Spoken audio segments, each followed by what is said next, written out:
si Patrick Tulfo sa Rapido ni Tulfo. Rapido ni Tulfo.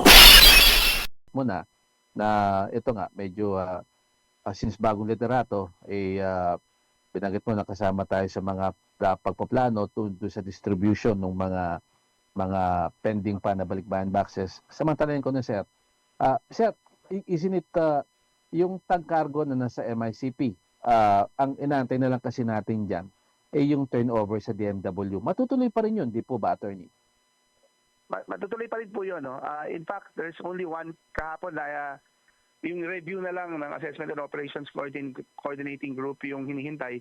Nag-usap na po kami ng bagong AOCG Deputy Commissioner, no?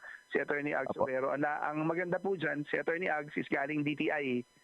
So, naintindihan niya itong problema na to and alam niya kung ano yung gagawin dito. So, pinapareview na po niya, pinaparelease niya na yung clearances na yan para maibigay na sa DMW. At the same time po, makikipag-coordinate na rin kami sa DMW kung medyo may hirapan sila at may logistical concern sila.